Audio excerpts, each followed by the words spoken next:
Hello, this is Rudy Giuliani, and this is America's Mayor Live. Really alive. Very alive. Absolutely alive. So let's begin with the fact that the President of the United States right now is laser focused on ending two wars. And one of those wars is in the Middle East, and the other is in Ukraine. And I would say it might have looked on the surface when he first came into office, or as Biden was leaving office, that the easier of the two to get settled, or the one that would have been settled first, would have been the one in the Middle East with Israel, and really, I hate to say Gaza, because Gaza is just a placeholder, and so is Hamas, and so is Hezbollah, and so are the Houthis, and so was Syria for Iran. But it looked like that might get settled on some basis dictated to Netanyahu, where Hamas would remain defeated,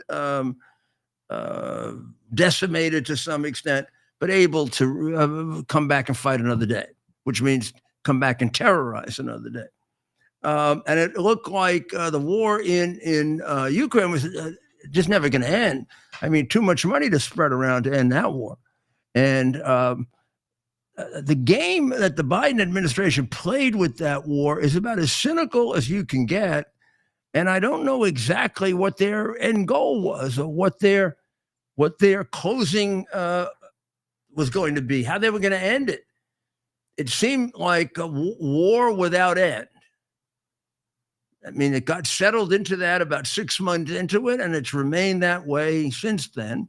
Zelensky complains constantly, although he was very loyal to Biden, but that he never got the equipment that he needed to defeat Russia, to either keep them out in the first place, or to drive them back in the second place, or to create havoc in Russia that would have them saying, okay, we want our land in Russia back, and we'll give you your land in Ukraine back. And by the time he left office, he left an endless war behind. Well, it looks to me, and this could all change over the weekend, that they're pretty constructively moving toward the outline of a peace in Ukraine. It's not going to be what Ukraine wants. It's not going to be what Russia wants. What Russia wants is the rest of Ukraine. They believe that it's part of Russia. I don't. They do. I think there are parts of Ukraine where they may have some claims, but there are parts of a lot of countries where other countries have claims, and we did establish it as an independent country, and that should have been respected. It wasn't. And the only one that probably they could make some kind of argument for is Crimea. But in any event, they have a practical argument now for about 20% of Ukraine, because they've captured it. They've taken it. It's theirs. I don't know exactly what the parameters of an agreement will be, but I think it will be if they give up at least for the time being their NATO wishes and desires. I would think they'll get some of their land back. And I think they'll get land back that'll give them more of a sense of security. They will get guarantees of security, which I think will be backed up certainly by the United States. It's not worth it having it backed up by most of the Western European countries, because they don't fight wars anymore.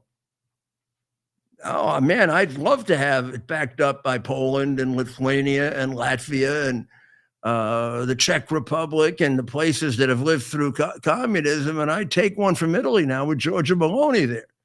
The rest of it, I wouldn't trust any more than I could throw it. Later on, we'll talk to you. I did on the Rudy Giuliani show quite at length on the Vance speech today, which I thought was a speech that will be in our foreign policy history books, because he laid out an American foreign policy that reflects an America first Trump viewpoint. But he also laid out a problem that's existed since at least George Bush and before. And that is a large part of Europe, mostly Western Europe, that is functionally dead as vital human beings. To me, the conclusion of the Bush and even the Obama administration that the future of the United States lies with the West, western part of our globe, is correct. Our future is with how we deal with the China desire to take over the world, how we contain it and reprogram it, how we deal with Russia, how we deal with some of our friends like India. And these are going to be the great countries of the world, not what we're looking at in Europe are the great countries of the past, not the great countries of the world, and countries with a terrible, terrible attitude of superiority based on no current achievement. They're chaotic economies. They suffer from a desire to appease when you don't even have to. Sometimes, you feel you have to, but they'll do it as a matter of instinct. The joke, of course, always was, I told President Trump that if he wanted a military victory on day 2 in office, he should have declared war on France and Macron would have surrendered.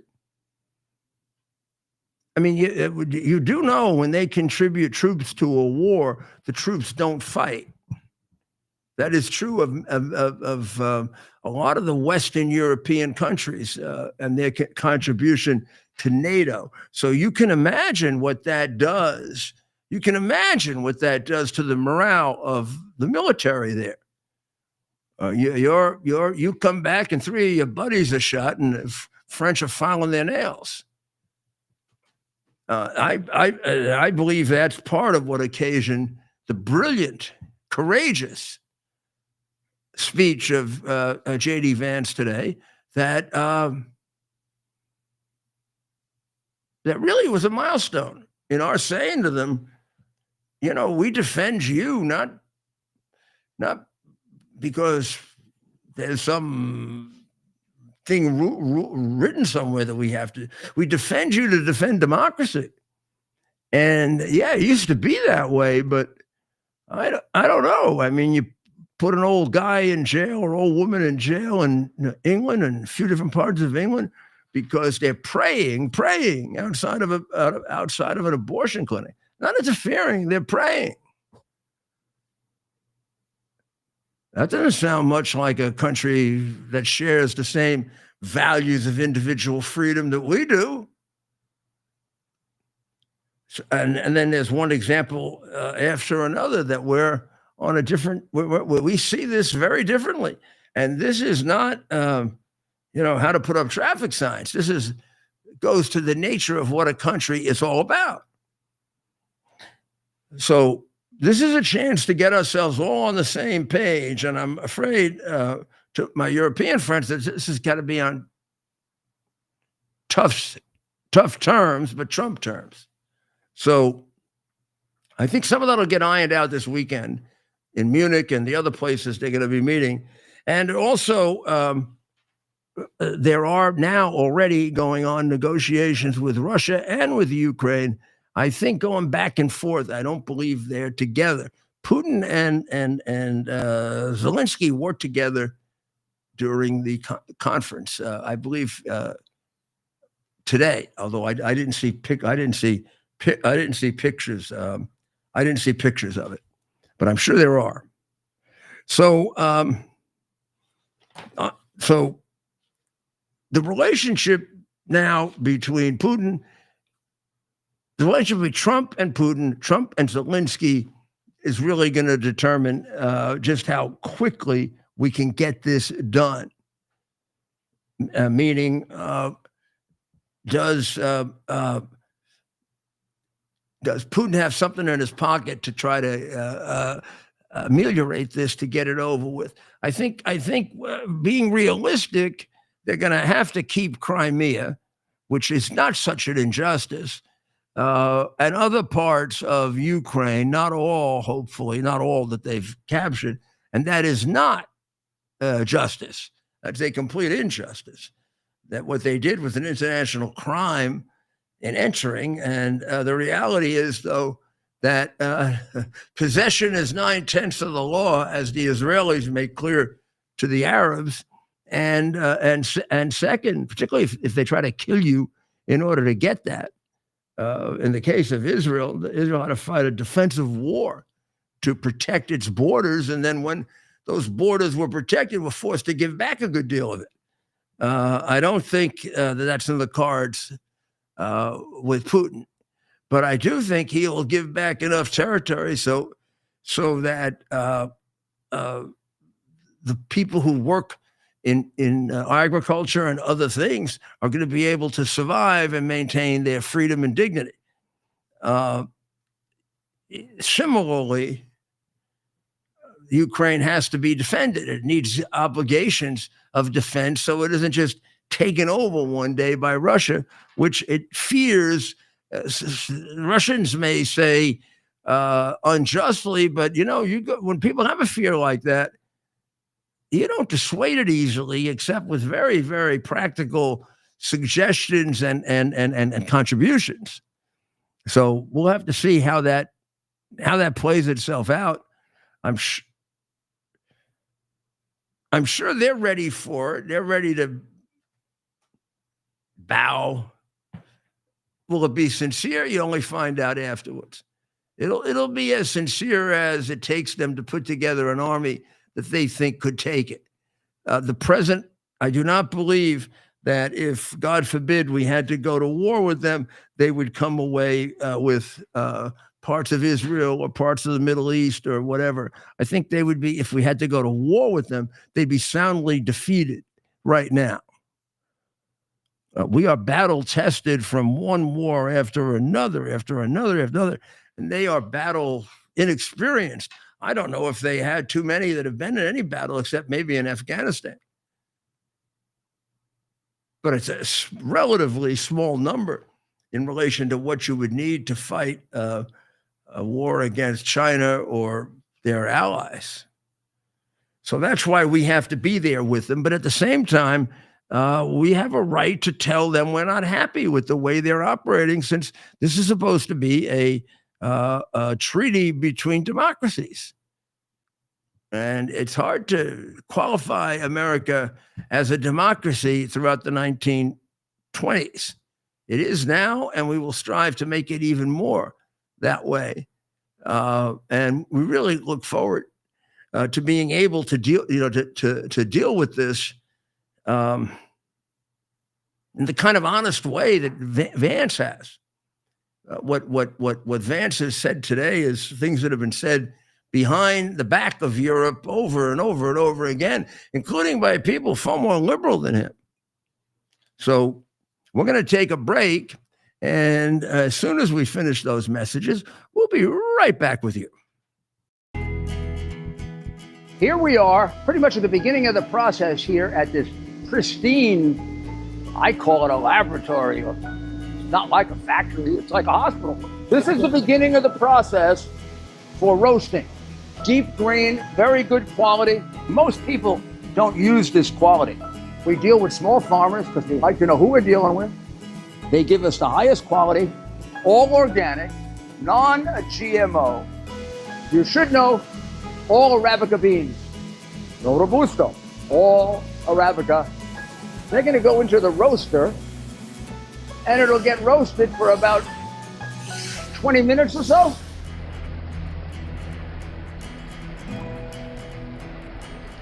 Oh my goodness, look at these. My goodness.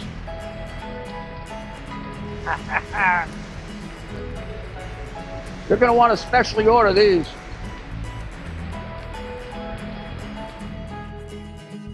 This is what goes into To celebrate the new year, we're having the biggest sale ever on overstock clearance and brand new products. For example, save 60% on our Goose Down comforters, the best comforters ever. They go perfectly with our MyPillow bed sheets and duvet covers. Save 25% on our brand new kitchen towels. They're made with the same technology as our famous My Towels. Our initial quantities are extremely low, so get them now before they go.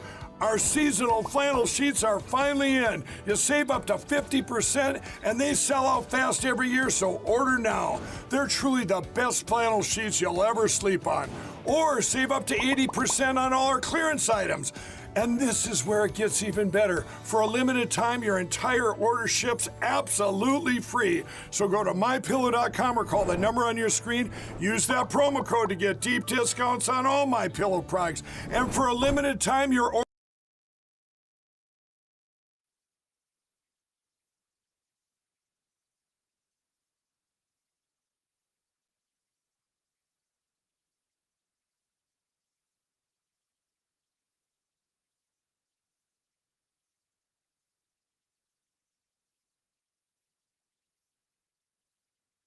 to say that right. International golf course, not just golf course, international golf course. I think the president of the United States would be upset with me if I did it any other way. So it better be done right. So what's beautiful show last night, by the way. That was, wasn't it? It was incredible. What great people, huh? The Trump people are great people. You know, one of the things that I heard today, and I was looking for the right number, I don't have, maybe you could look it up. I think last year we paid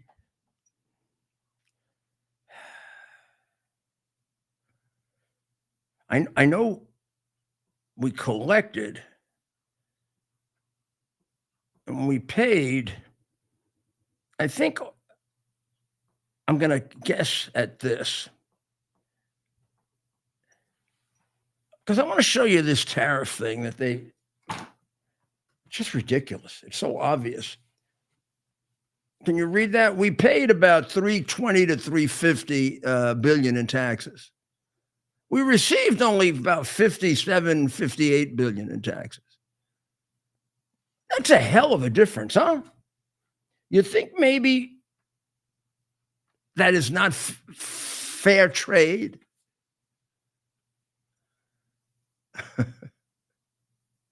Now, exactly what dumbskulls would let a country put a 10% or 20% tax on their coffee. And so if we buy their coffee, we got to pay a tariff to them, but no tariff on their coffee. That's why you should get Rudy's coffee. Boy, it's good. Thank you for making it for me. Well, actually, that was Vanessa, but I'm having a cup too, and I am. Thank you, Vanessa. It is saving my life right Vanessa, now. The coffee is saving our lives. We had a busy last night with setting up this whole operation in another place. It's not easy, and we had to do it on a fairly close time crunch, right? Yeah, it was like doing a rally almost. We brought all the lights, and it was more than a rally because it has to be more precise than a rally. Yeah, well, true. Because it's broadcast, live broadcast. It was funny. I felt weird because I knew it was one of their events, but I was like, yeah, we got to set up for this thing. So, like, bringing everything in. And I have to apologize because on the Frank speech part, or on, I'm sorry, the Lindell TV part, the audio went out. And I have to say, and this is not meant to, we could do it just as easily, but it happened at the studio end. In other words, even though we were outdoors and we got it off right. And beautiful. And the video was great. And then when they looked at it, you couldn't hear a thing. So they had to put a different older show on. But I hope they can salvage that show. We're trying to do that. It turned out to be one of the shows that we all like the best. It's one of the most beautiful places you could possibly do. We're going to do another show from there to show you how pretty it is and it's a part of the course where it's like a garden in the back. It's hard to tell whether you're looking at a golf course or just a beautiful garden. Then if you switch the camera, you can tell you're looking at a beautiful golf course. And I was really all prepared to use the camera and show you the waterfalls. And I just wish they had the old alligator, because I'd take you back to I always get the hole wrong. Let me see. It's about the seventh hole on the seventh. No, the eighth hole. Seventh hole. It's a par 3, seventh hole. It's a fabulous hole.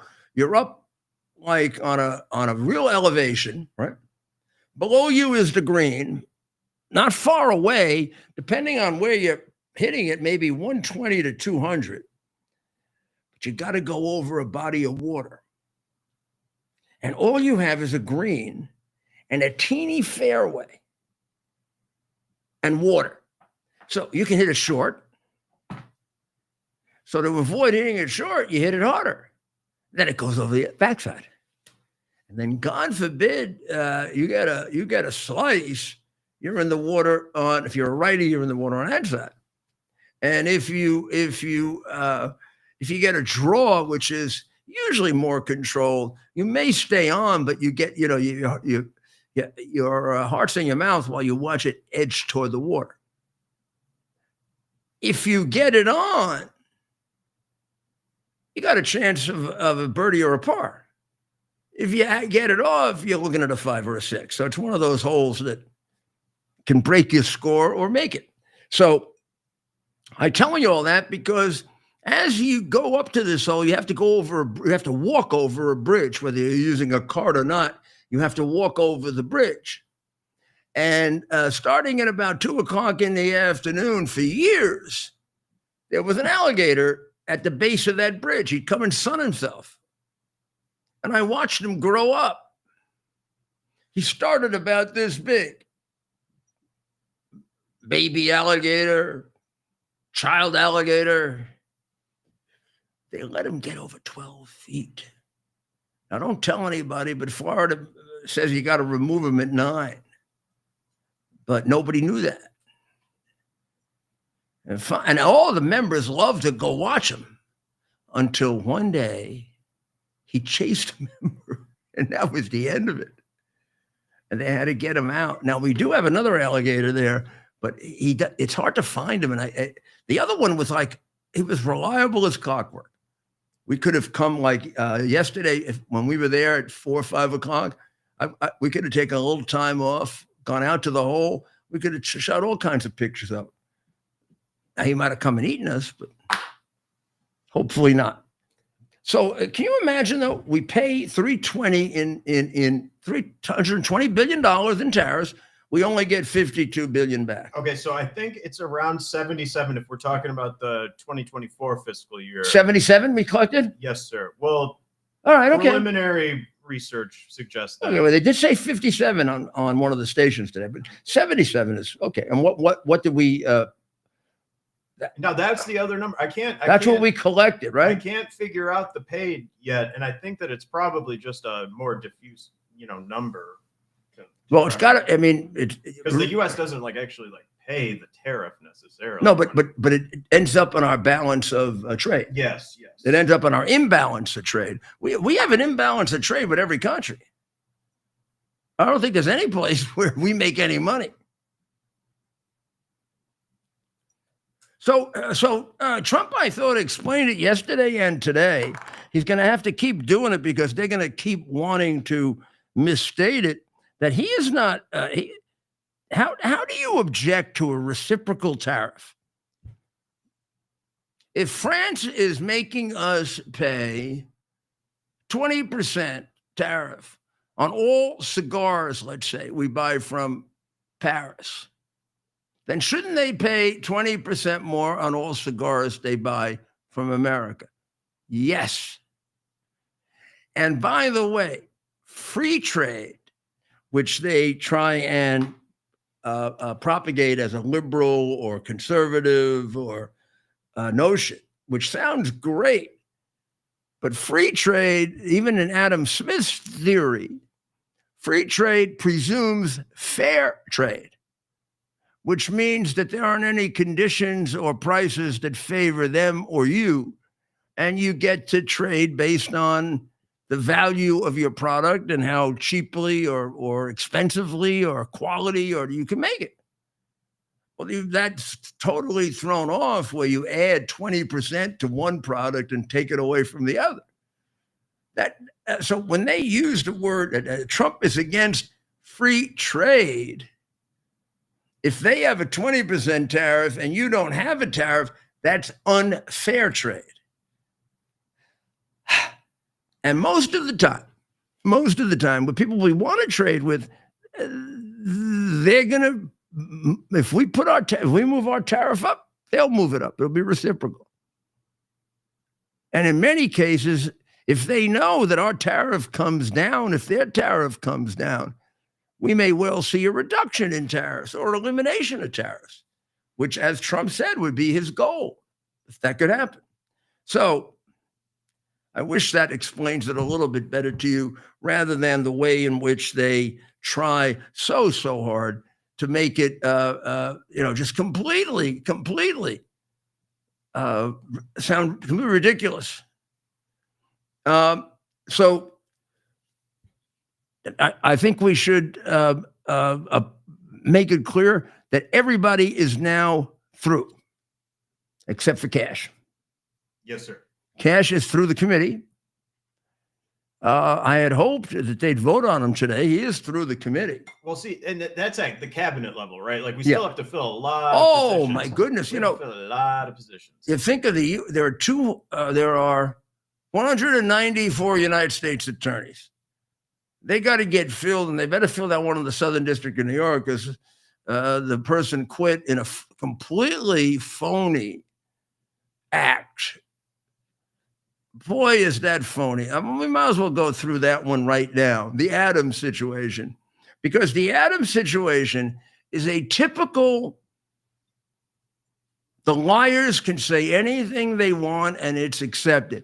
I don't know when you tell lies, complicated, big story lies, and intelligent people say, no matter what those liars say, it's probably untrue. But the opposite happens. They tell a complete, absolute lie, Russian collusion, quid pro quo. That was that Trump extorted Zelensky to investigate Biden, and all he did was ask him, because there were allegations that Biden had committed a crime. And Zelensky, who's Biden's friend, I guess he's sucking up to Trump now, said Trump didn't do anything wrong. And they impeached him anyway. And they kept repeating the same story had been proven false. The biggest liar in Washington, now a senator who got rewarded for it, Shifty Schiff, was the one who propagated that the most. Then the hard drive. For 17 months, the hard drive was Russian disinformation. It was, or as the 51 crooked lies whose spies said, it's filled with earmarks of Russian disinformation, except they didn't mention or point out or cite even a tiny earmark, not even one Russian earmark, which is right away when you get a letter that says something broad like that from people who clearly are experts, and they don't give you an example, odds are they're lying their asses off. And these people lie their asses off from the CIA and whatever for a living. Some of them literally don't know how to tell the truth. And the thing that amazes me is they just keep repeating it and it keeps getting bought. So now here's the new narrative.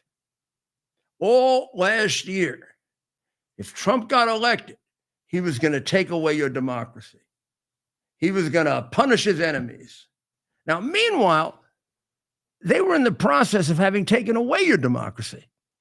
They imposed censorship through the media companies that they control and themselves. They practiced denial of freedom of religion in so many different respects, not letting you go to church during COVID, persecuting Christians who have moral objections to abortion and want to merely protest. I mean, people favoring Hamas get to protest, but people favoring not killing babies don't get to protest. Even if you're 87 years old, you get put in jail for that. I mean, yes, you have a constitutional right to have an abortion, or you did. You don't now, except you have it in the state. But you don't have a constitutional right to be free of somebody wanting to express their opinion you're doing something wrong. You know why that's done? That's done because they're so damn guilty. They don't want anything suggesting that there's something wrong with abortion. There are, I'm sure, lots of people who reluctantly favor the right to an abortion, but they think it's wrong. Maybe not as strongly as some others of us do. But it's very, very hard to paint abortion as something positive. Now, they do that to relieve themselves of guilt and to produce the maximum amount of abortions for a whole host of reasons, not the least of which is limiting the population, particularly the Black population. Of course, Planned Parenthood, who, as you will find out as Doge continues the looking at the money that they get, Planned Parenthood gets a fortune to kill babies. It is the single biggest baby killer organization in the world. And although we're not supposed to, we pay for it. The United States pays for a lot of that. We provided money through the USAID. I thought it was really hilarious. I mean, we paid $50 million for condoms. And somebody said Iraq, but it was Mozambique. People can't buy their own condoms. $50 million for condoms? There are not that many people in Mozambique. I don't know what they were doing with them, eating them. Mozambique needs, medicine for infectious diseases. I mean, the things that we spend money on. So someone today said, oh, that's because they have lots of AIDS. Well, you can't have more than the number of people that you have. But number two, horseshit. That is on the face of it an absolute money grab. You overcharge, you put in way too much money, and there's plenty of money for the Democrats and their lobbyists and all of their other sucker-uppers to grab big oodles of cash, like they do on homeless contracts, like they do on illegal immigrant contracts. Whenever there's big money around, the Democrats, file around. They used to file around in cigar-filled rooms. Now, they're not allowed. Their wives beat them up if they have cigars, so they can't have cigars. They all do vaping now. It's all about vaping in the back rooms with all the vape. They do, yeah. And they would be afraid to smoke a cigar because their wife would beat them up. Oh yeah, like the guy who this story in 2016. This guy came up to me about 4 weeks before the election at a cigar place called the Grand Havana Room. And he said to me, I don't know why he wanted to ask me. He said, Mayor, I don't know what to do. I want to vote for Trump, but my wife hates him. I said, well, can't you and your wife, just vote for somebody different? I mean, you can, you can't show she votes. You're sort of canceling each other's vote out. Well, she said that's exactly what she says, so she doesn't want me to. I said, well, is she going to come in the voting booth with you? He said, yeah, but I wouldn't lie to her. I said, come on. He used to come in with his girlfriend. I said, well, you lie. I mean, you got that. You're lying to her about that. Yeah, but this is different. Cheating on your wife is okay. I mean, you can lie to her about that, but you can't lie to her about who you voted for, even though that's supposed to be confidential and you're just a coward and you're afraid to tell her. He said, you're right. I said, which am I right about? You can tell about the girl or you can tell about the vote? I'll tell her about the vote. I said, okay, all right. Or like, I'm going to stop cheating on my wife, maybe? Well, I That didn't want to would've get been him. a nice- I have no idea who the wife is. If she's got them all intimidated over the vote, she might have killed them over the girl. Ooh. Or maybe the girl she'd have been okay with, but the vote for Hillary was more important. Who knows? Who knows? These are whack people. You wouldn't be voting for Clinton if you weren't a whack person. So, sorry, I know some of you did. And you got fooled. You got fooled, you know. What the hell? I mean, I can lose 33,000 emails innocently, even though they contain classified information. Don't you crush all your hard drives and don't you bit bleach? Bleach bit. Don't you beach blit or bitch bleach? Bitch bleach. Breach bleach. That's why it was so like absurd when she would say, Do all the people that have incriminating information about you commit suicide? Oh yeah, exactly. And then, do you wipe the server like with a cloth? It's like, come on, lady. Like wiping servers is something you do. You know? How about crashing them up with a hammer? She had a guy who did that too. That's kind of fun to do. Yeah, I know, but I wonder why you do that. I don't know. I wouldn't feel safe. I'd want to make sure that thing is like. Well, if you were her, you would. Yeah. Particularly, she's getting all kinds of money and giving away secrets, and they're getting ready for the Clinton Foundation, bringing in hundreds of millions from the country that donated the most to the Clinton Foundation. I have a theory, and I think it might be Haiti almost. Ukraine. Oh, okay. Honest Ukraine. Oh yeah. Well. So this weekend, there are going to be very, very intense talks about Ukraine. Going to be, I don't know, are they going to stay in Munich and do it, or are they moving somewhere? I know he sent a whole delegation headed by Marco Rubio. Right now, I mean,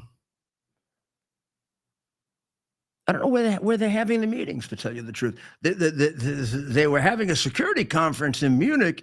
And that's how Vance got to give his speech this morning, which was fabulous. He kicked the shit out of those those European pansies. So this was the breakfast part. This is the breakfast This part. was good. I'm not sure where they're going to be, honestly. But let's listen to the breakfast part. We don't have sound on that one? No, I can. And fundamentally, the goal is, as President Trump outlined, we want the war to come to a close. We want the killing to stop. We want to achieve a durable, lasting peace, not the kind of peace that's going to have Eastern Europe in conflict just a couple years down the line. A number of good conversations about how we might accomplish that together, and certainly we'll have many more in the days, weeks, and months to come. President Zelensky. Thank you so much. Thank you very much. Very briefly, I think what President said, everything we have. Okay. We're thankful for America's support. So now let's see if we can listen to him give the speech. Obviously, he had a breakfast first I would imagine those are some of the foreign ministers or heads of state that were there. And then there was a much larger group that he spoke to. Now, the liberal press has described him as being brutal and insulting. And I don't know, I heard 2/3 of the speech.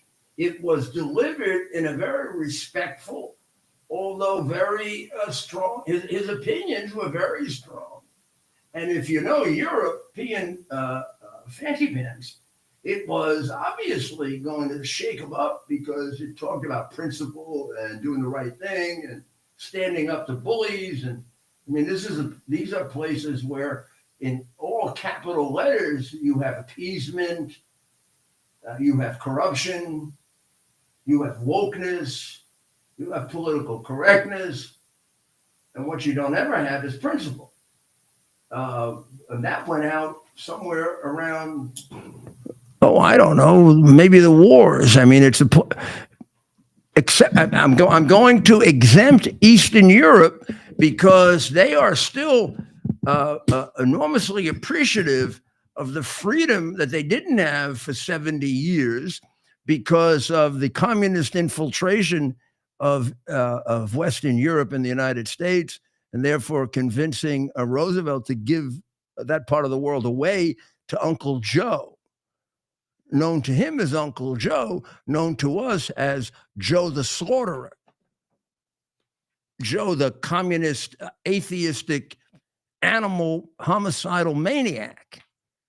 But Roosevelt was impressed with him, partially because he was surrounded by communists who made him impressed. And toward the end, when he ended up at Yalta, was operating at about the same brain power as Biden. So since then, since Churchill and we had a nice revival with Margaret Thatcher, it's really hard to name too many European leaders that would defend their country. And when they participate in NATO, I mean, don't get all excited about NATO. We're NATO. We are. England used to be before they got this communist foreign minister and the Islamic extremist in London. Now, I don't think you could count on the UK for anything. Jeez, they arrested a guy who was praying outside of an abortion clinic. I mean, they're aggressively baby killers. Canada, UK, Australia. When we had NATO's forces in the first Iraq War and the second Iraq War, talked to the guys who were in the war, and it was enormously demoralizing because a large number of the troops committed by the sissy European governments wouldn't fight. But we took them for the sake of, we've gotten so many. I mean, this was a Clinton-Bush thing. We took them because it showed how we had so much support that all these countries were willing to give us observers. And then we lied and made believe they weren't observers, but our troops knew the truth. Exception, UK, Canada, Australia, maybe a few others. So please don't, and always Eastern Europe. When I talk about Europe, I'm not talking about Eastern Europe. It's like a mirror opposite.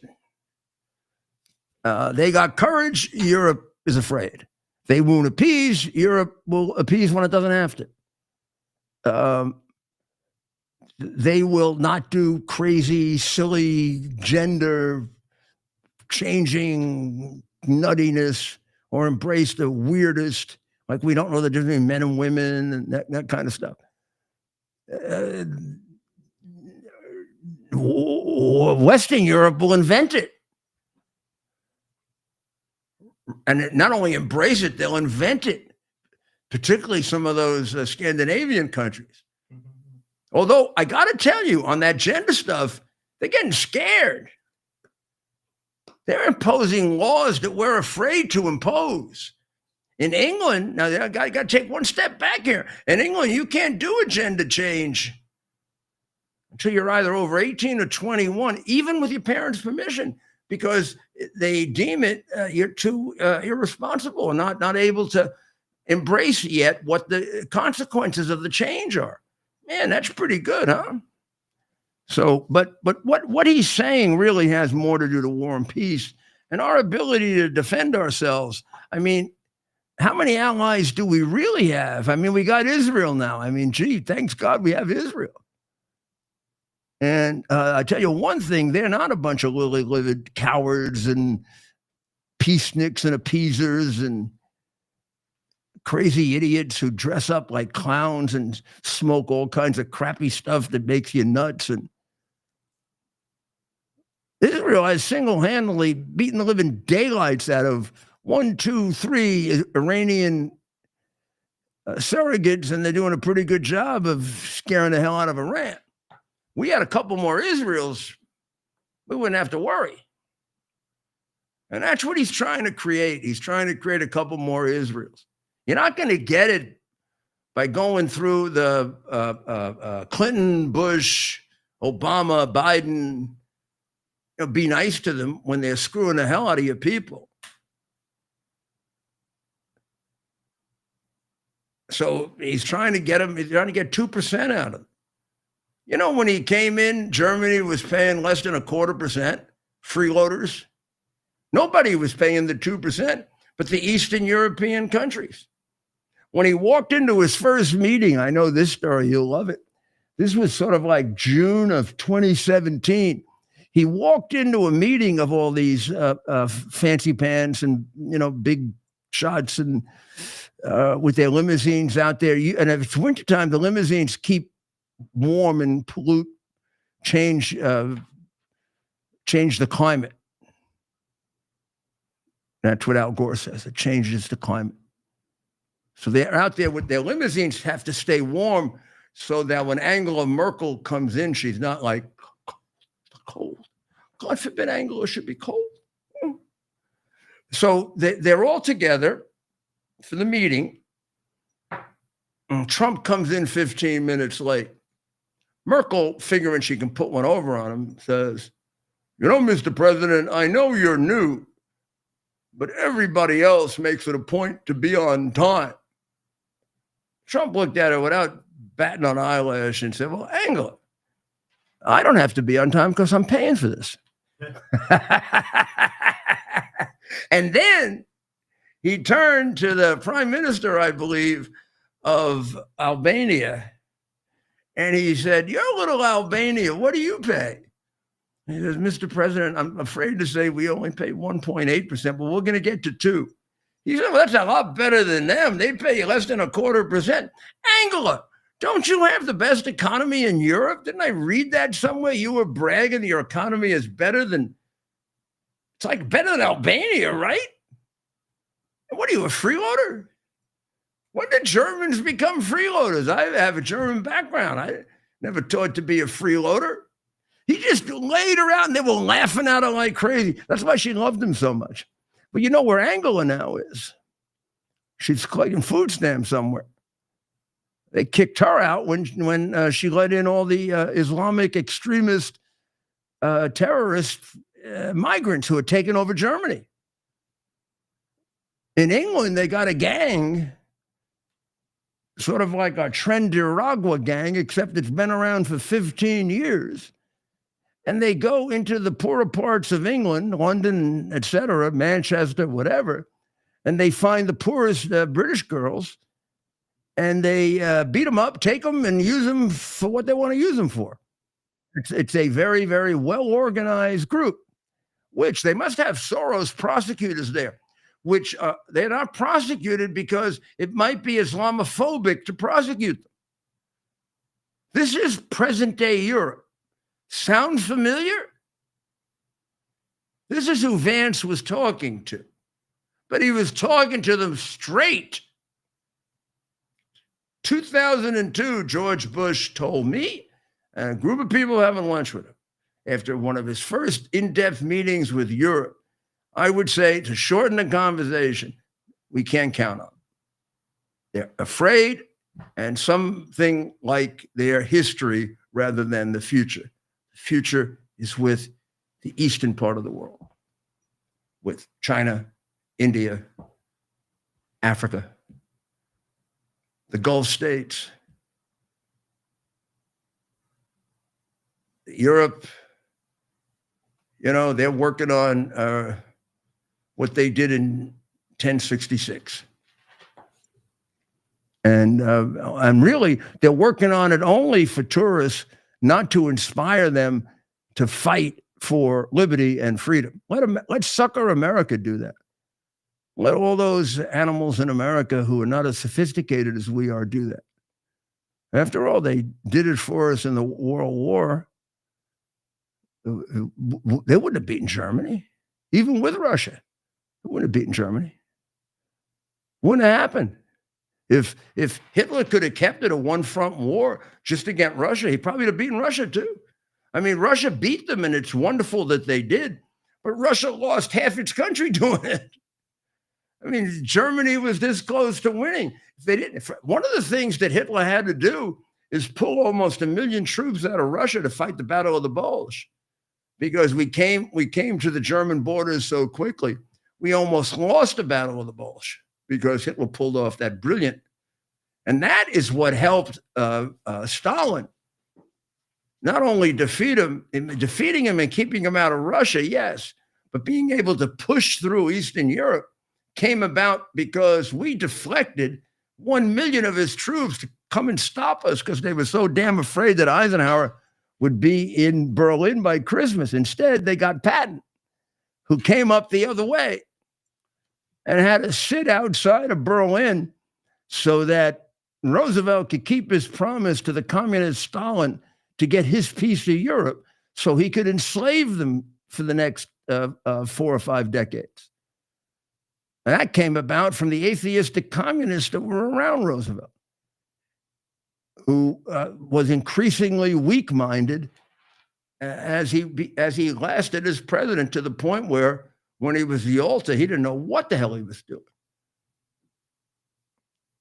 So there's a lot going on there with our deferring to Europe. There should be no reason for us to defer to Europe. None of them are anywhere near as successful as we are as a country. They are hardly a model for success. England is a model for success. They've got a prime minister. I don't even know if that guy, that guy is like a left-wing asshole. They've got a mayor of London. I wouldn't even meet with him. A damn Islamic extremist. He wanted to meet with me when I came there for the Yankee Red Sox game. I don't want to meet him. I don't deal with people who are against Western civilization.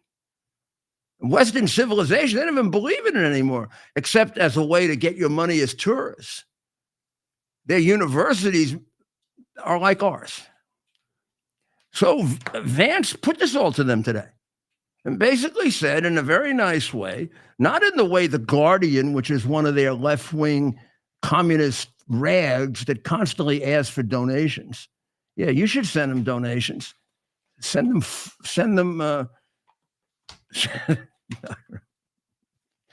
checks that bounce. I don't know. Look at this article. Do I have The Guardian here? Let me see. I love when they do this little begging for the money at the end. Oh, yeah. It's bigger than the article. So here's the article. This is Vance's speech. Then we'll play a little of it for you. Why don't you get it ready? But you've got to get ready for this. Not everyone can listen to this speech.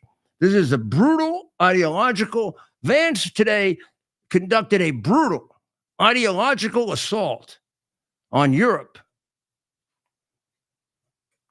I don't know, it would sound like he hit somebody. Accusing its leaders of suppressing free speech.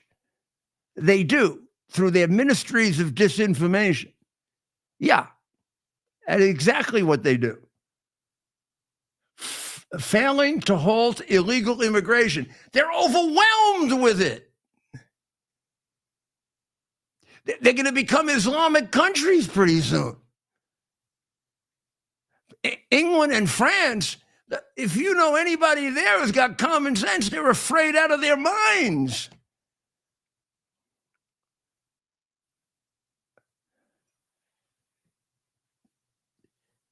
Running in fear from voters' true beliefs. You're damn right. They're doing everything they can to suppress the right wing. All of the right wing are Nazis.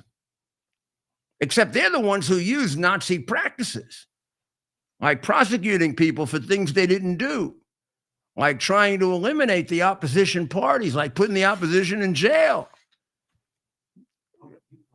Just like Biden. That's why they like Biden. And he said that the true threat to Europe comes from within. Just repeating what our founding fathers said about the true threat to any country.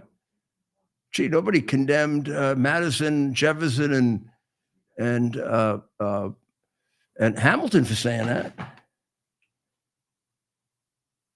What I worry about is the threat from within. Well, that's the way most countries go down. Yeah. Democracy will not survive. Now we're playing. Oh, okay, play it. There it is. Let's look at how brutal it is. It's not Russia, it's not China, it's not any other external actor. And what I worry about is the threat from within, the retreat of Europe from some of its most fundamental values, values shared with the United States of America. Now, How about belief in God? Europe is down to about 2%. I don't know why they built Notre Dame. Nobody's going 2% belief in God. No. It's about 28%. Still. No, it's way down. Way down. And in the very religious countries, it's way down, like Italy and France and Spain. In England, it's non-existent. There is no God. Does it go up if they're like maybe about to get like hit by a train or something? I imagine it does. And it goes way up in Eastern Europe. In Poland, it's like 80, 90%. And I'd wonder about And the Catholic churches in Poland are full because those people are so thankful to Ronald Reagan and Margaret Thatcher and Pope John for allowing them to worship God. Their parents weren't allowed to worship God because they were controlled by the communists who these other people emulate. But when he's saying it's a threat from within, what he's saying is, hey, idiots, if you defend yourself, China and Russia wouldn't have a chance. But we get the whole burden. I mean, until Trump came along, they weren't paying for a damn thing. Now, I'm not saying our presidents until Biden were traitors. I'm saying they were suckers. Because we have this ridiculous relationship with Europe where a lot of our elite think they're better. They haven't been better in a long time. We've been carrying the world for a long time. They didn't come to America, except a couple of French at the end, to help us. We lost a generation to free them, and they don't appreciate it. You go to Normandy, and if you don't cry, go put yourself in a hospital. You've got 19-year-olds and 18-year-olds and 20-year-olds who never had a baby, never had a family, never had a life to free France, who couldn't defend themselves against the Nazis, who surrendered to them. They drove the English army off the continent. When we came in, there was just England left.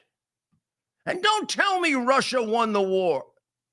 If we didn't come in, Russia would not have won the war because Hitler would not have withdrawn 1 million troops from the Eastern Front to come and stop the Battle of the Bulge, because Eisenhower would have been in Berlin at Christmas time.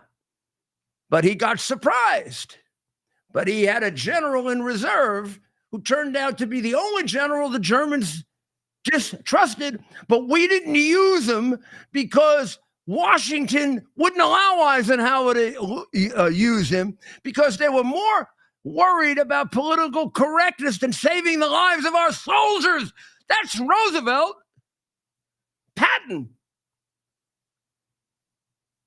The only American general the Germans respected, Eisenhower, wrong. I'm just telling you what they thought was Patton. Now, Eisenhower was smart enough to realize that. He could use him in the D-Day invasion. So he stuck him in the south of France. And half the Germans, if not 3/4, believed that's where the invasion was going to take place because that's where Patton was. And then when the invasion took place, he never used him. He stayed there in June and July and August and September. And we were winning like crazy. And he got Paris, and we were headed for the French-German border. And while we were doing that, Hitler changed the signals, gave us false signals, because he knew he knew that we had solved his code. And he made it appear as if he was reinforcing the Russian front. which gave Eisenhower even more assurance that we were going to win. Wasn't doing that. He was moving a little under 1 million men from the Russian front to the German border to stop us and to shock us and hopefully put us in a situation where we would sue for peace, and he felt he could hold off Stalin, which he couldn't. But he would have if he kept 1 million troops there. When that happened to us, we were in a state of shock. And Eisenhower prevailed on the communists in Washington to be allowed to use Patton. Now, think about it. Patton had a great army. Most of the best soldiers volunteered for him because he allowed them to fight. And he would lead them in the fight because he was like a real general, not a general who gets to 4 stars by kissing ass, but by killing people and by doing what his soldiers do. So he had a nice, fresh army that had defeated Rommel in Africa. The communists gave all of the, meaning our communists, gave all of the credit to Montgomery, who Patton hated because he unfair, and so did Eisenhower. But Eisenhower was a diplomat, knew how to handle it. Great general also, but a diplomat. Patton wasn't. He was just a great general. And Patton was very, very insulted that he didn't get credit for what Rommel knew was his doing. Because Rommel was kicking the hell. Montgomery couldn't move until Patton came to Africa. So Rommel said, they don't appreciate this guy, but that's their general. They start using him, we're in deep trouble. When he was still talking to Hitler, he told Hitler that. It's all recorded. And then Patton made it into Germany about a month faster than anybody thought. Meanwhile, Stalin is struggling in Eastern Europe, trying to get through, even with the depleted German forces. And he had to wait for him to come into Germany. Let him take all of Poland. The Catholics in Poland didn't get to go to Mass for 70 more years because of that. Well, they don't care if Catholics in Poland don't go to Mass. They don't believe in God anyway. So this is a country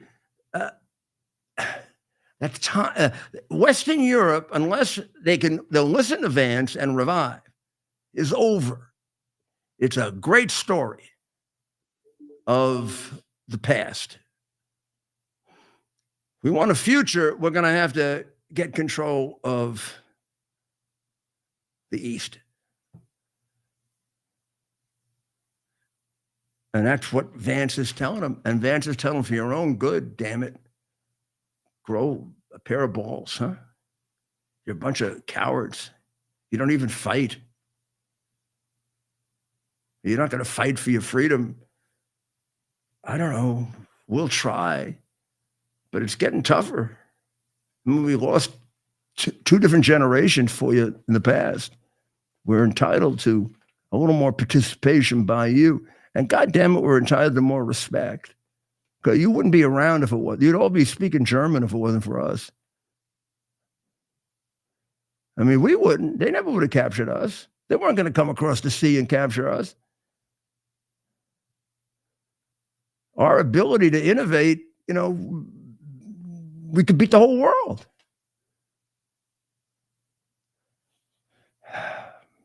So, do you have any more of JD? Actually, could we take a short break? We might have some callers on the line. This is one of the best speeches given by an American about foreign policy. I mean, this is going to be a great speech in history because it sets forth the American Trump agenda that is an agenda that is changing the world order. We'll take a short break. Take a short break? Yeah, absolutely.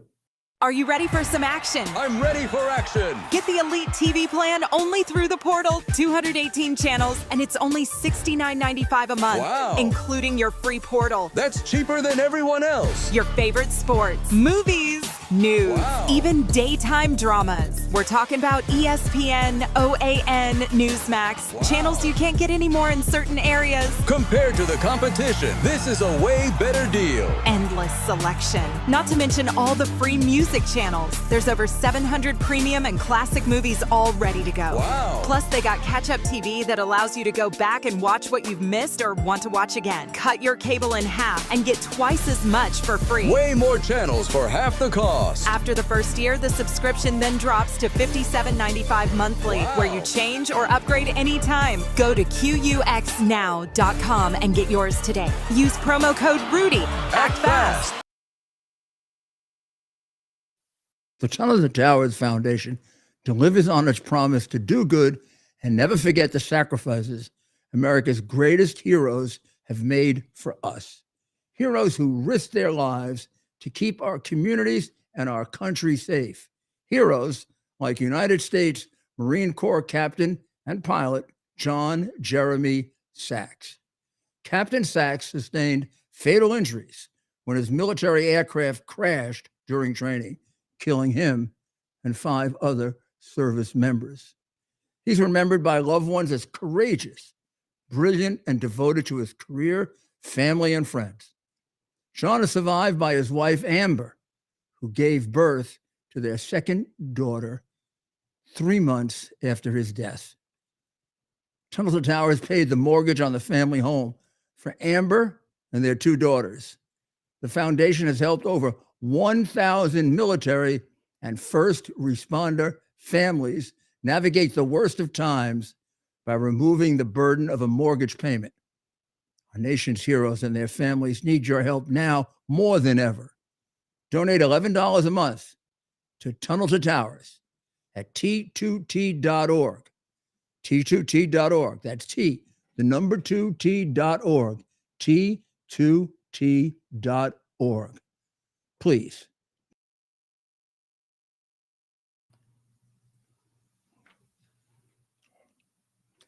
This is Rudy Giuliani back with America's Mayor Live.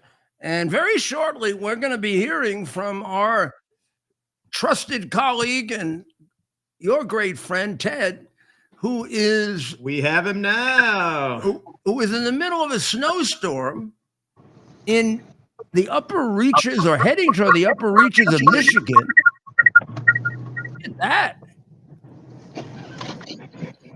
And the roads do not seem to be in good shape. And of course, this is a Democratic governor, so one would expect that. That's right, Mayor. And if I were the mayor, we would do a better job of cleaning the roads. Can you hear me? But it looks like it isn't sticking, Ted. Can you hear me? We're having a difficult time hearing you just because of the echoes that we're getting. It might be better if you maybe put the camera on you. We got an idea of the roads now. They look like it's sleeting more than snowing. Am I correct? Don't you think it's sleeting? How about now? Yeah, we're good. Yeah, come on. You can hear me? Yep. All right, that's right. We are live. We're actually in the state. I'm making my way north from Milwaukee, of course, where the R.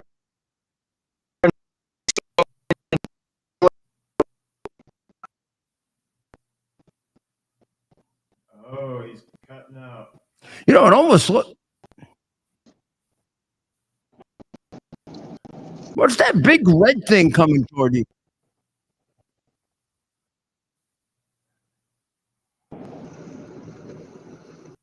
Okay, we're gonna try to get Ted. Well, can you back here in a second. You know, Stephen is from Michigan too, and they've been friends since childhood. Not since childhood, actually. We met oddly in D.C. of all but places. you're both from Michigan. But can you tell us approximately where he is in Michigan? He is in Wisconsin, actually. What is it? Because of the Green Bay Packers, he went to Wisconsin. He's supposed to go home. No, but well, honestly, they might have stopped in Green Bay. Just I bet you, so we can see the stadium. Pilgrimage. But he actually flew into Milwaukee. There's a lot of different ways to get to the UP. You can fly direct. The UP means the Upper Peninsula of Michigan. Yes, and even I know that. And okay, let's see if we can get Ted back here. Hello. Hi, guys. We're traveling north on I-43 from between Milwaukee, Wisconsin and Green Bay.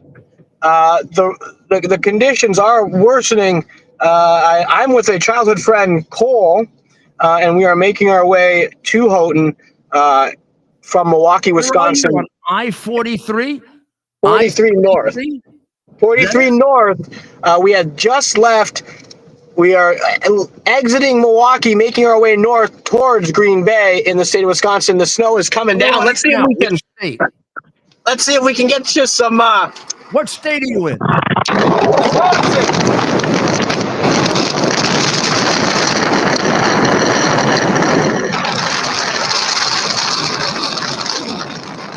it down on the map here. So that's wanted to kind of give you an idea of what we're dealing with here. I-43. Are you near Big Bend? I see a whole bunch we are north of Milwaukee on I-43. So you're north of Milwaukee. All right. So tell me, are you near Elkhorn? I would say south of Elkhorn. Let's see what we have here on the sign. The sign here is telling us Plymouth ahead. What? Plymouth.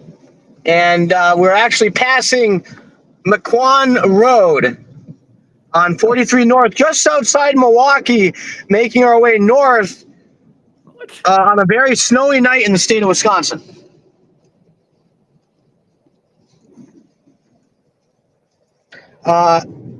Yeah, I was a little too hot today down in Palm Beach. Actually, me and Raleigh needed to put the fans on. Looks a little cold there, though.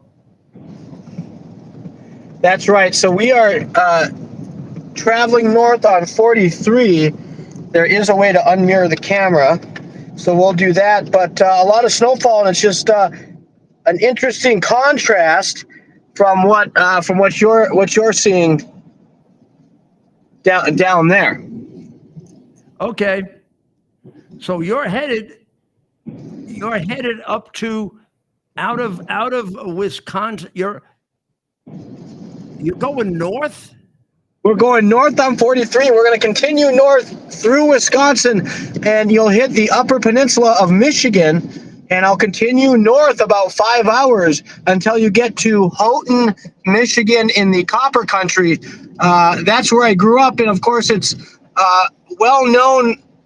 A lot of history there when it comes to copper mining, and as well as lumber, materials for the automotive industry down in Detroit, and other.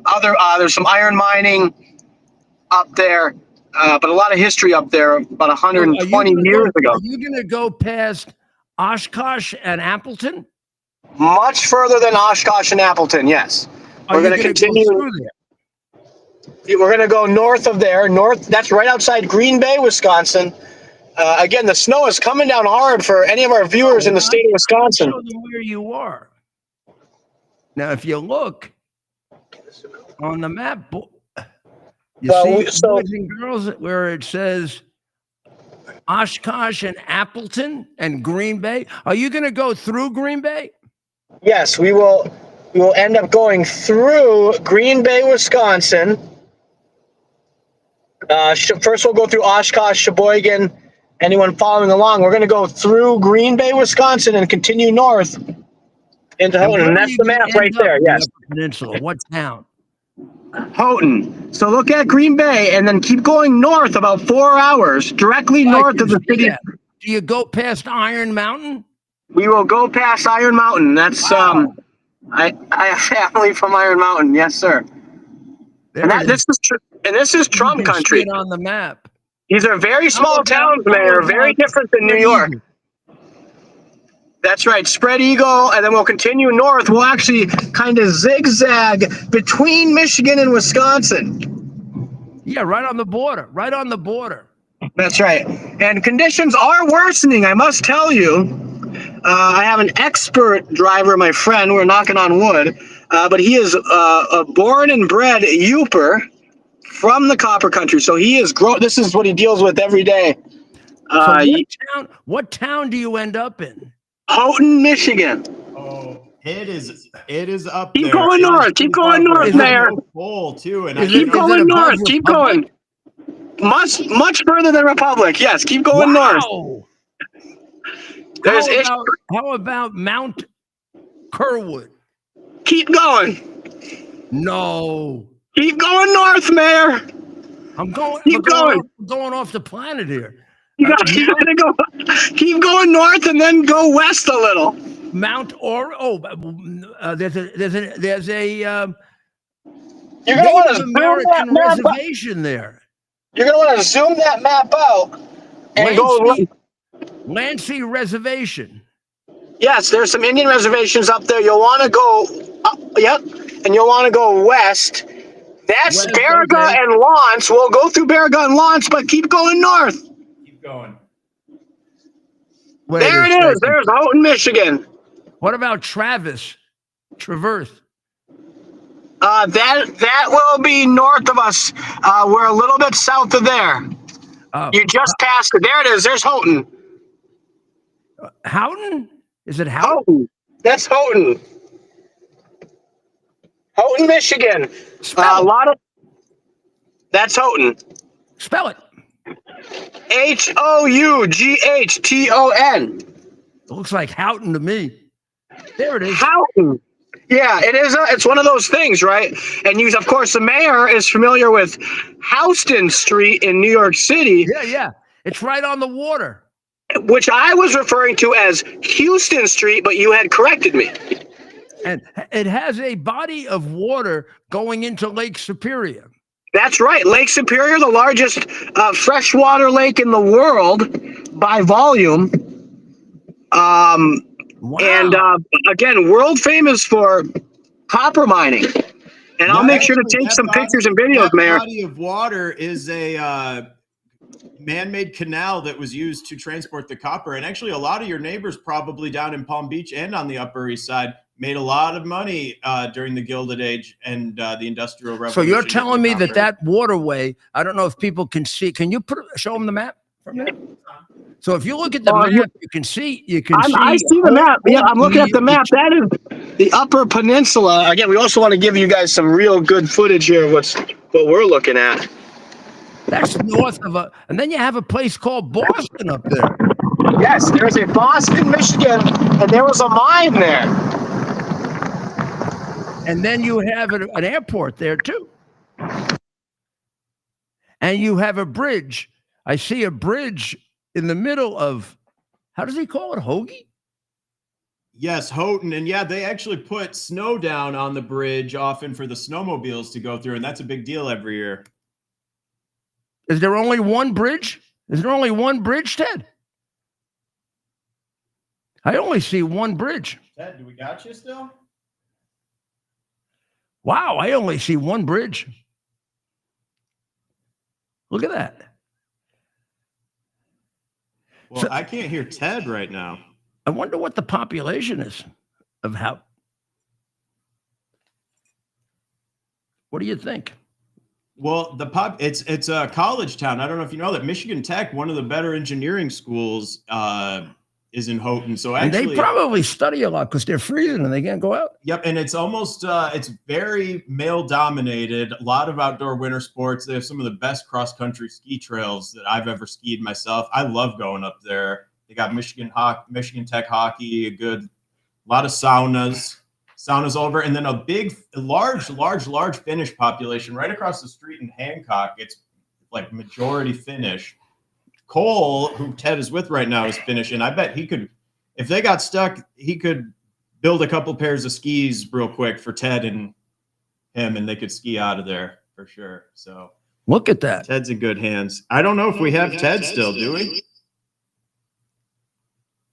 Well, we have his feed. We can kind of keep him on there.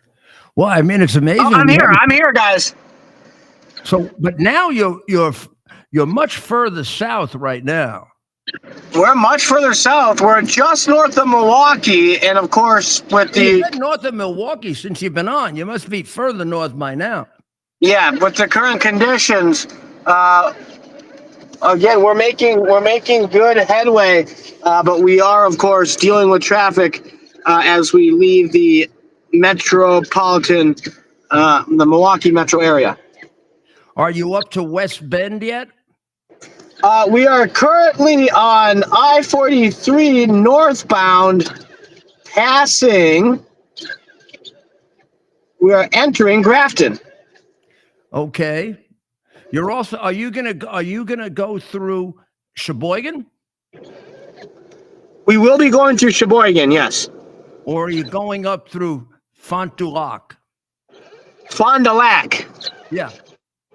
Fond du Lac, I don't believe we go through Fond du Lac, maybe just near there. But if you see 43, Are we're you going to on end up, 41 or 43. we're on 43, so you will end up Okay, so you're going up hugging along the Lake water. Michigan. That's Lake Michigan on your right on the screen there, east, of course. And we'll take 43 all the way up to Green Bay. And from Green Bay, we will continue north on 41. And eventually we'll hit Two-Lane Highway and even much more snow than what you're seeing right now. It's one of the snowier places in the continental United States, really in the world, because of Lake Superior and lake effect snow. If you notice, Houghton is on a peninsula. Houghton is on a peninsula, so lake effect snow across Lake Superior, right? Lakes create snow, and the snow comes across that peninsula and blankets us with more snow than many anywhere in America. So when are you gonna get up there? Well, our projected time right now is approximately 2 a.m. Okay. Well, be safe, huh? We'll be very safe and And give our love to your family. Do you want to? Ted is going Of home. course. Is it okay Yeah. if I explain why? Of course. And I want to dedicate this. Which is, of course, very, very difficult for him, but he's handling it really well, Ted. And you tell your family, both of us, Stephen and I, give our love and want you to make sure you're safe, huh? Stay safe. Really important. Boy, that Thanks. weather there. It is. I mean, I don't think most people really know about the Upper Peninsula that much. I mean, I think they've heard of it, but they don't know what it is. It's a complex. That's right. Real complexity on the map, isn't it? Well, if you ask anyone anywhere in the world to like look at a globe and they just see all that fresh water right there. And when you're up there in person, it is just that much more stunning. And especially when you're on the Straits in the middle of all those Great Lakes, like at Mackinac, where we have big political events all the time. I've been to Mackinac a couple of times. That's so beautiful. Much water, and it is one of the most magical and special places on earth. There's nothing really like it, honestly. And that's But this is really this is much further than Mackinac, right? Another probably 6-7 hours. Wow. And it's north of a lot of Canada. That's right. So can you guys hear me? All right. Well, yeah. So as the mayor mentioned, I am going home. Unfortunately, I lost my mother. So I do want to dedicate this show to her. And of course, thank her. And thinking of my father. But I really want to a lot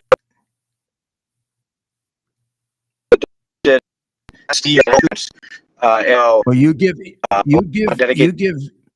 I'm sure everyone is offering their condolences and their prayers, and also for your dad. Really hard on him. How long were they married, Ted? 48 years. Oh my goodness! Oh, that was very tough on him. It is, and so I do want to dedicate this to them. And my mom would want me to, keep working, probably work even harder, right? And to keep going. So that's what we're doing. And I want to thank the mayor. I want to thank you, Mayor. For all your support and for everything you've done throughout your entire life. I just want to tell the folks here, the mayor was kind enough when I kind of informed him what was going on, without me asking, made a very nice video that I was able to share with my family, and they're very, very thankful for that. And so I want to thank. Well, Ted, you still got a ways to go, my friend. So, and then above Houghton, there's still a lot of Michigan left. Right? That's right. Oh yeah. Sault Ste. Marie. Well, Sault Ste. Marie's on the other side. Oh, I see Houghton Lake here. Oh no, Houghton Lake is the baby Houghton. That's like 3 hours outside of Metro Detroit. That's where the non-hardcore people go. Houghton. Oh, Michigan. it's over here. It's over here. Up. There it is. It's Oh. over there. It's up. It's like almost off the planet for a New Yorker. Yes, very much so. Yeah, you're right up near the top. You're right up near the top. Population 5,294. What? That's not Does that sound Houghton. right? No, that's low. No, you're in Houghton's double that. Oh, Houghton Lake. Oh, I'm sorry, Houghton Lake. Classic Michigan mistake. That's a you're almost local now, Mayor. That's a Metro Detroit person would say. When I say I'm from Houghton, they all think you mean Houghton Lake. Yeah. So you're already you're an honorary Michigander already, of course. Like, no, buddy, another 11 hours for you north. There it is, 8,386. There you go. And that's without the university. And we got a couple suburbs too. We got a couple small towns around that with a few hundred folks. Houghton, whatever, is the largest city and county seat of Houghton County, Houghton, the United States of Michigan, located on the Keweenaw Peninsula. Keweenaw County, yes. The Keweenaw Peninsula, yes. Or Houghton County. Houghton County on the Keweenaw Peninsula. The largest city in the Copper region. 5th largest city in the Upper Peninsula. It is. It is a major metropolitan area for the UP. Yeah. And Trump country. Trump country. Yeah. Oh, I bet. Now, but they vote Democrat though. They voted for Obama twice, right? So it is one of those interesting places. Yeah. I'll take lots of pictures. We love it up here. Okay. And the mines, we got some cool mines. But thank you for the kind words. I'll sign off, and I'm watching the show here from the car. We're gonna stay on just for a little short while. Yeah, and, what a great show! And over the weekend, and take some pictures. Okay, I will. All righty, thanks, Mayor. Thank you, Stephen. God bless you. Thank you, Mayor. Isn't that interesting that he's all the way up there? He's all the way up there. So before we get off for the weekend, I got to say a few words about this whole Mayor Adams case, because this is like turning around the truth. And the Democrats do it all the time. And they sound so earnest and sincere. They even had a couple of conservatives confused on this. I mean, this is as phony as they were about Russian collusion, quid pro quo, Russian hard drive, the January 6th exaggeration. Adams was prosecuted or investigated because he came out against Biden. That's why they put him under investigation. He hasn't just done it. It's not in return for being have the case dismissed. He already did it. Trump didn't do it to get him to do anything that he hasn't done already. And it had nothing to do with that. I remember the day Ted, I'm too bad I don't have Ted on the phone. He was the first one who said it to me. We were traveling somewhere, and Adams had made a big deal of how he was going down to Washington, and basically he was really going to tell the president off. And he brought 2 other mayors with him, I believe at least 1 other black, possibly 2. And they were going to tell the president off. He never got in the Oval Office because on the steps of the White House, getting there, he found out that his #1 political aide had the house raided for something he knew nothing about and something they must have been holding in their pocket, because he was beginning to get off the ship about 3 months before. Remember, he was very big on the immigrants should come, we'll give them a card, we'll do this, we'll do that. All of a sudden, he's sitting there with 200,000. He was blaming Abbott, and all of a sudden he realized, not going to do me any good to blame Abbott. He's only giving me about 10%. I'm getting it from Biden. And he became critical of the open border policy. Very. And at the time, he was very popular. Well, I guess as long as it stayed with him, they weren't too worried. But when he got a couple of other mayors to turn, they said, oh my God, we could have a real problem here. We'll elect Trump. And they did what they do best, which is to go put you in a criminal problem. Now, I said at the time, the minute it happened, Ted sent to me, they're trying to stop him. I said, Ted, you're absolutely right. And then when we saw the charges, I know it. I was a U.S. attorney. I would never have charged anyone with flight upgrades. Okay, in return for what? One call to expedite a building. Well, first of all, the flight upgrades usually happen automatically for a celebrity when they can do it. Flight upgrades, I don't know, you might as well put them all in prison, or the entire Congress. I mean, some turn them down, some don't. But if they know that you're particularly a significant congressman or senator, they'll let you sit in the pilot seat. So even if he got upgrades, I didn't see the proof. I would certainly think it was perfectly credible that being a public official, he wouldn't have known. He would have just assumed that they do that. It happens so often. Second, they didn't ask him for anything really extraordinary. And finally, if they want to go investigate somebody, they got a much bigger, much more suspicious situation in dopey Hochul, who took $300,000 that was produced by paying $300,000 more for COVID tests, exact same number, exact same medicine, and the company charged her $600, and they charged California $300, and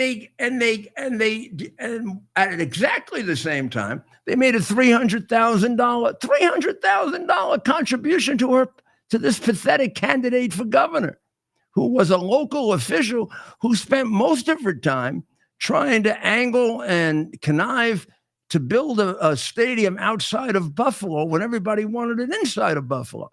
But nobody points out that her husband can make a fortune on the stadium, a lot more than the couple of upgrades that Adams got. But how Hochul kept her mouth shut. She kissed Biden's ass. They're not going to go after her. Or the numerous other Democrat crooks that you're going to find out about in the next year as Mr. Doge unveils all this. You think this spending was by accident? Are you kidding me? I told you put 2 things together. No bid contract and a Democrat, and you got a 4 out of 5 chance of having a corruption case. It's a crooked political party. It has been forever, from the day it was the party of slavery. Now, when I say crooked, not all over the country, certainly in the big cities, New York, Boston, Philadelphia, the ones that stole the election. The election wasn't stolen all over the country. It was stolen in Philadelphia, Pennsylvania, where most of them have the equivalent of a doctor's degree in election fraud. Or Milwaukee, Wisconsin, which is just as bad. Or Detroit. Wow. You could have a contest between Philadelphia and Detroit and see who could steal the most votes. Put my money on Philadelphia. They had to make up 800,000 votes. Michigan only had to make up about 20, 30,000. I mean, they could do that in their sleep. But maybe what about a per capita basis? Detroit's smaller, right? They are. You want to be more dishonest than Philadelphia. They are good down there. Let me tell you. They are. Look, it's very hard to say. Look, Atlanta did a terrible job. Atlanta, they're so guilty and it's so obvious. It's like ridiculous, but nobody's going to do anything about it because the governor and the Secretary of State, Republicans, were covering it up. And someday you might find out the reason. It's not a good one. We Republicans have our problems too. How about Maricopa County? How about the last election? It took them 2 weeks or 3 weeks to finish the count for the Senate. That was insane. France, that we were making fun of before, counted the entire country in 12 hours. I think Arizona's still counting. Well, India with like Arizona's still counting 22. In India, the billions of people can vote, and it takes less time than Arizona. Yeah, Atlanta and Georgia, where I'm still indicted there. They lost 300,000 2020 ballots 6 months ago. I wonder which ones they lost. Well, I'm supposed to believe they just lost any old ballots. When I got like reams of evidence that they were cheating. You know, in the left-wing communist newspapers that were attacking Vance, you know, they're really trying to make him look bad. He was brutal. You heard him. He wasn't brutal. They said, and he believes in 2020 election fraud, as if, you know, he's crazy. At this point, you'd be crazy not to believe in it. There's so much evidence of it. Also, Trump won all those states by precisely the amount of votes that I thought he had won them back in 2020. How does that make sense? He's ahead in 5 states. All 5 states, they count until the cows come home until they get Biden to win. And Biden wins all 5. Now Biden has lost all 5. Or what's the name? Kamala Cackler. One and the same. And all those Biden votes disappeared. They didn't show up for this election. I wonder what happened to them. I guess there wasn't somebody around who could print up all those extra ballots for them. Or maybe they were afraid this time. Maybe they were going to get caught. Because we got a lot of people out there trying to catch them. And I will say that when the organic support for President Trump has just soared, and it makes it harder to cheat when you can't match phony ballots to different people who are actually organically coming out for Trump. But I think they were scared out of their minds. Well, yeah. I think in Pennsylvania and Michigan and Arizona, there was a concerted effort. Now, I do think they cheated on the down ballot. I have no doubt they cheated in Arizona on the. How do you finish the presidential count in 2 days and take a month to count the Senate vote? Now, you shouldn't be allowed to take a month. There should be a cutoff.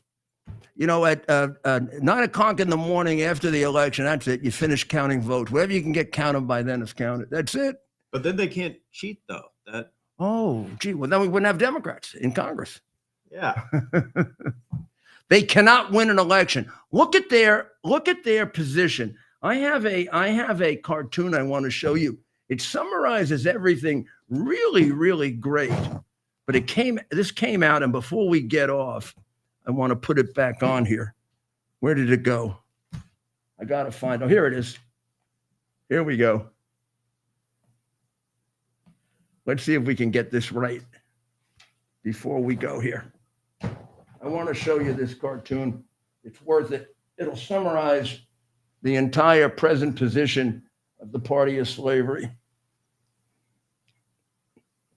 Here we go. Right here. Oh, it's only 9%, so we're going to have to get off pretty soon. Here we go. Oh. Yeah, they're messing around with this thing here. We got to use the other one next time. It's better. All right. Now. Give me a second. All right. And I'm going to find my little super duper. Oh. That's the lawyer. First, I'm going to show you the lawyer who quit over the Adams case. Now, this is a real hysterical fake. She's the one who brought the stinking case in the first place. She's the one who indicted him for upgrading tickets. Of course she's going to quit. She was part of the Biden bullshit in the first place. And they make it like, oh, she was independent. She brought the stinking case. After Biden criticized, after Adams criticized, and the case wasn't dismissed to get him to criticize or to get him to cooperate on immigration. He did it before, and that's why they indicted him. And she does this virtue thing where I'm quitting. She brought the case. Very good chance she'll be investigated by the Office of Professional Responsibility for being a dishonest prosecutor in bringing that case. And she's going to get fired in 3 days anyway. Now, let's continue. We got a couple more. There's the Kennedy swearing in. Isn't that nice? We won that one, huh? We might actually get healthy. That's Ukraine. There's the Ukraine. I'm trying to find my... there he is. Good old Pete. Letting him have it on NATO. I mean, this would have been the story of the day, but Vance outdid him. He basically told the people in NATO, put up or get out. That's not a bad idea. Put up or get out. There's Mayor Adams, and that's his opponent in the last election. And the issue is, will Adams run as a Republican? I don't think so. But Curtis Sliwa was his opponent. I do not believe that Curtis will win a Republican primary this time. He was too weak a candidate last time. Why repeat the same mistake twice? So whatever happens with Adams on the Republican side, I really believe it won't be Curtis. I can't find. Oh, these are the two guys. These are the two people who did it. That's the U.S. attorney, and that's the person who just quit.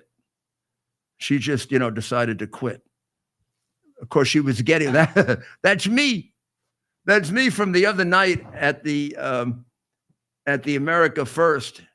93. My girlfriend's 93. God bless her, huh? And she's a Trump supporter, of course. That's a Trump hamburger, if you want to see that. So let's see. I don't think I have it, unfortunately. I thought I had the whatchamacallit here, but I don't.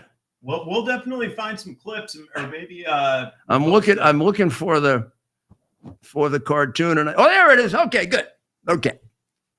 See, there's a Schumer. That's the jackass. I'm sorry. I mean, they picked jackass for their party. That's a generous Chuck Schumer, too. He doesn't look that good. No, he's not as articulate. Rage, rage, rage. Usually he's saying, kill Kavanaugh, kill Kavanaugh, kill Kavanaugh. Rage, rage, rage. Are you with the Democrats to save bloated bureaucrats, migrant felons, or men in girls' locker rooms? That's the party platform. That's the party. I'm sorry. It's not my party. Well, we're gonna be back next week. we're going to be very, very attentive this weekend because of what happens at noon tomorrow Israeli time, which will be, what, 7 hours ahead of us, correct? Let me make sure. I think Israel's 7 hours ahead. I'm pretty sure. They changed with the changing of times. I could be off by an hour, but we'll get up early to see what happens. It's currently 4:46 a.m. in Israel. They're GMT +2. So 10, 11, 12, 1, 2, 3. Yeah, 7 hours. Yeah. 7 hours difference. So what time? Well, they say. I thought Trump said, and then Netanyahu backed it up. Noontime, their time. Okay, so when would that be our time? 7 hours earlier. So pretty soon. Yeah, 5, 6, 7, 8, 9, 10, 5, 6, 7. 7 o'clock. A.M. A.M. Oh shoot! Yeah, we better get up early. And the question is, will they return all the hostages and the dead bodies? 30 of them dead. Shouldn't be dead. Should have done this day 2, day 3, day 4. Biden. Another 30 that he got killed that wouldn't have been killed if he had a real president and a real man being president, a decent person, rather than a massive, massive degenerate crook. Well, my congratulations to J.D. Vance. That was a brave, brave speech. It should have been done 20 years ago. American president believed that 20 years ago. Europe has been a problem for us since then. And there is no use carrying them if they're not going to. If we got to do it on our own, we'll do it on our own. What's the point of carrying them? All they do is demoralize our troops. They want to fight for their freedom. God bless you. We'll do more. But we're not doing this. You put your troops in and they stay back in the hospital. Not anymore. And we put all the money in, and you put in less than a quarter. You want freedom? Show us. If you don't really care about freedom, look, a lot of other people do. We should give our attention to them. You are a disgrace to Western civilization. You don't even believe in Western civilization anymore. So you're all, you want to revive? I don't know. Europe has gone through reformations before. I don't know. From what I've seen in Europe, I don't see much. I don't see much morality, principle, idealism. I see people who live completely for themselves and think the purpose of life is to get everything you can get for free.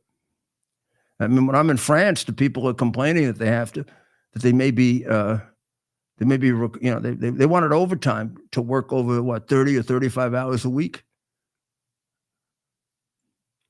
Well, stay tuned. Anything comes up, we'll be with you this weekend to talk about what happened and why it happened. I would tell you what I predict, which is that the hostages will not be returned at noon tomorrow. I hope I'm wrong. And then I predict that there will be a massive strike. May not happen immediately. It may. Bibi's got him on the border. So I don't know what that tells you. He's got the army on the border. They might take Gaza right away and get control of it and kick out everybody that Trump wants out of there, which are the Palestinians. Since they want to kill us, please don't get terribly sympathetic about the Palestinians. All right? Well, God bless the people of Israel. This is going to be a tough weekend for them. God bless the people of Ukraine, because it might be a weekend in which we get this thing over with in one form or another and we start saving lives. which is a beautiful thing to do. God bless the people of Iran, who hopefully are on their way to freedom. And of course, thank you, God, for this country and for the brave and wonderful people that we have. And keep our president and vice president safe, huh? Boy, job they've done in just a couple of weeks. It's like more than most presidents do in an entire term. And we got a good vice president, don't we? Wow. Great president. Who knows? Maybe even a great vice president. Certainly a really good one. Well, God bless America. It's our purpose to bring to bear the principle of common sense and rational discussion to the issues of our day. America was created at a time of great turmoil, tremendous disagreements, anger, hatred. There was a book written in 1776 that guided much of the discipline of thinking that brought to us the discovery of our freedoms, of our God-given freedoms. It was Thomas Paine's Common Sense, written in 1776, one of the first American bestsellers, in which Thomas Paine explained, by rational principles, the reason why these small colonies felt the necessity to separate from the Kingdom of Great Britain and the King of England. He explained their inherent desire for liberty, for freedom, freedom of religion, freedom of speech, the ability to select the people who govern them. And he explained it in ways that were understandable to all the people, not just the elite. Because the desire for freedom is universal. The desire for freedom adheres in the human mind, and it is part of the human soul. This is exactly the time we should consult our history. Look at what we've done in the past and see if we can't use it to help us now. We understand that our founders created the greatest country in the history of the world, the greatest democracy, the freest country, a country that has taken more people out of poverty than any country ever. All of us are so fortunate to be Americans. But a great deal of the reason for America's constant ability to self-improve is because we're able to reason, we're able to talk, we're able to analyze. We are able to apply our God-given common sense. So let's do it.